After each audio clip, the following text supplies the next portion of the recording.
cadowgoodiina cagta hoosteeda geliyey.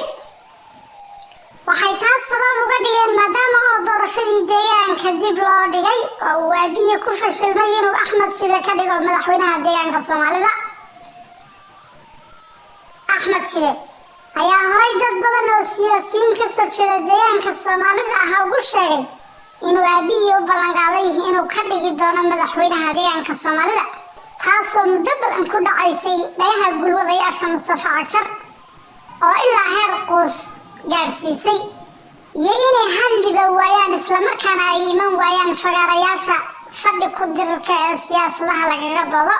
balse hadda doorashada dib loo dhigay darteed u arkay inaysan hadalkii Axmed Shide waxba ka jirin oo uu ahaa mid uu suuqa iska soo gashaday.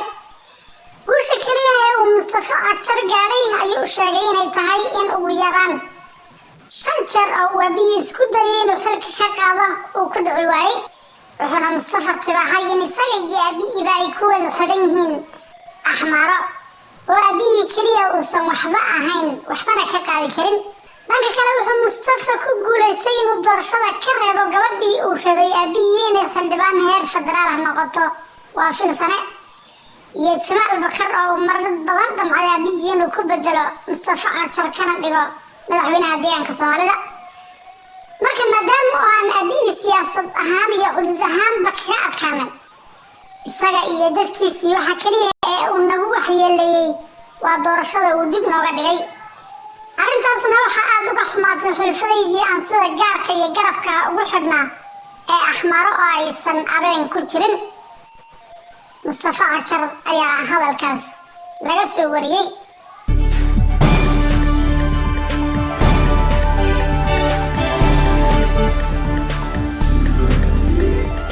miyaad ka warhaysaan gobolkii Qoraxey iyo qabiiladii deganaa qaabka wax loogu qaybiyey yaa la qadiyey yaase wada qaatay?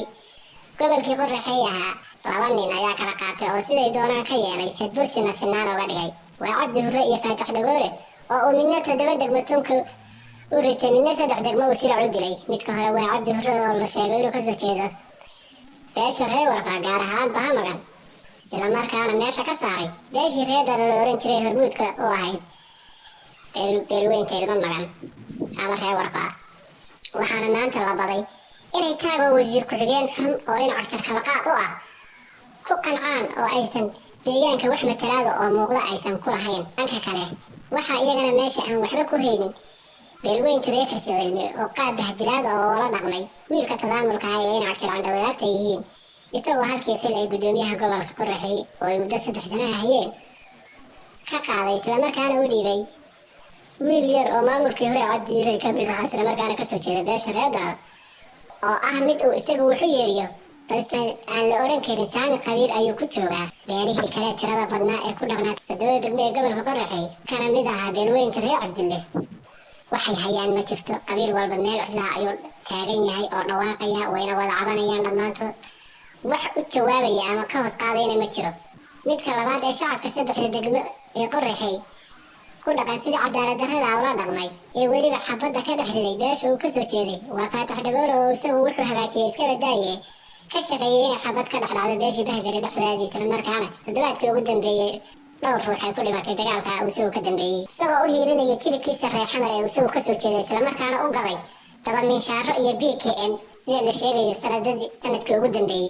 gabagabadii iyo gunaanadkii hadalka waxaa weeye shaqadan munaafaqada ah ee ka taagan deegaanka waa qorshe uu in Cagjar u dhiibay dhammaantood islamarkaana ay isla qaateen in wasiir walba uu wuxuu doono sameeyo wuxuu doono dhaco wuxuu doono bahdilo balse aysan qaylo iyo hadal ka soo yeelin beesha uu ka soo jeedo taasoo ka dhigan danaysi cad oo u baahan in laga hortago intuusan xididaysanin nidaamkani.